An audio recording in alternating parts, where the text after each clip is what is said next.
पालघरमधून एक अत्यंत मन हेलावून टाकणारी आणि तितकीच धक्कादायक घटना समोर आली आहे। डहाणू तालुक्यातील मुरबाड पेंढरपाडा येथे एका अल्पवयीन तरुणीला प्रेमाच्या जाळ्यात ओढून लग्नाचं खोटं आमिष दाखवून तिच्यावर वारंवार अत्याचार करण्यात आल्याचा धक्कादायक प्रकार उघडकीस आलाय।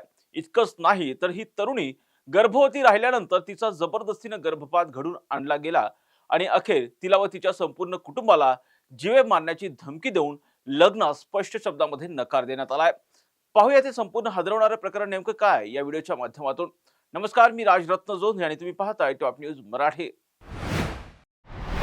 नात्यामधील विश्वास, प्रेमाचे खोटे दावे आणि त्यात लपलेला एक भयानक चेहरा।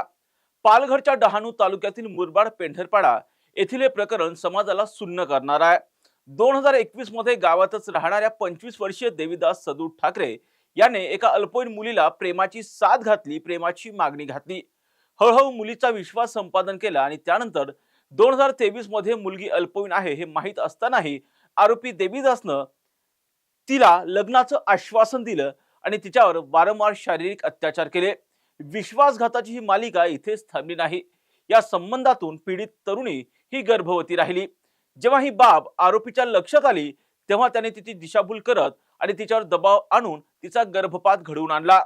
जून 2023 ते जुलै 2026 या प्रदीर्घ कालावधीमध्ये हा शोषणाचा आणि अत्याचाराचा धक्कादायक प्रकार सुरूच होता। जेव्हा पीडित तरुणी 18 वर्षाची झाली आणि तिने आपल्या हक्कासाठी म्हणजेच लग्नासाठी आरोपी देवीदासकडे तगादा लावला तेव्हा या नराधमानं आपलं खरं रूप दाखवायला सुरुवात केली। लग्नाला थेट नकार तर दिलास, पण पोलिसात गेला तर संपूर्ण कुटुंबाला संपून टाकू, त्यांना ठार करू अशी धमकीही या आरोपीने दिली। त्यानंतर पीडितेने हिंमत दाखवत थेट पोलीस ठाण्याची पायरी चढली आणि अखेर स्वतःवर आणि कुटुंबावर झालेल्या या अन्यायाच्या विरोधात पीडित तरुणीनं 31 जुलैच्या मध्यरात्री कासा पोलीस ठाण्यात धाव घेतली आणि घडलेली संपूर्ण आपबीती पोलिसांसमोर मांडली। पोलिसांनी तक्रारीचं गांभीर्य ओळखून कासा पोलिसांनी तात्काळ गुन्हा नोंदवून घेतला आणि आरोपी देवीदास सदू ठाकरे याच्यावर भारतीय न्याय संहिता 2023 मधील कलम 64(2) 69(352) तसेच लैंगिक अपराधांपासून बालकांचं संरक्षण कायदा अर्थात पोस्को कायद्याअंतर्गत या आरोपीच्या विरोधात गुन्हा नोंद करण्यात आलाय। सध्या संपूर्ण प्रकरणाचा सखोल तपास पोलीस उपनिरीक्षक नितीन डोंगरे हे सध्या करतायत। परंतु एक बाब जर पाहिली तर लग्नाचं आमिष दाखवून अल्पवयीन मुलींचं आयुष्य उद्ध्वस्त करणाऱ्या अशा गुन्हेगारावर कठोरात कठोर कारवाई व्हावी अशी मागणी आता जोर धरू लागली आहे। कासा पोलीस सध्या या संपूर्ण प्रकरणाचा तपास करतायत।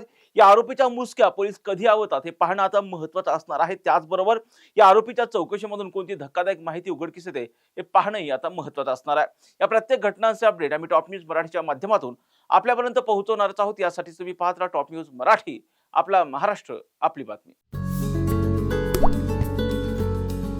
आता जोकासू एसटीपी या अत्याधुनिक जॅपनीज तंत्रज्ञानाने सुसज्ज, quick installation, energy efficient, noiseless blowers, low maintenance या आणि अशा वैशिष्ट्यांनी परिपूर्ण जोकासू एसटीपी तंत्रज्ञान प्रकल्प उभारणीपासून ते विक्री पश्चात समाधानकारक सेवा देणारी, भारताबरोबरच परदेशात देखील प्रकल्पांची यशस्वी उभारणी करणारी company Deccan water treatment private limited.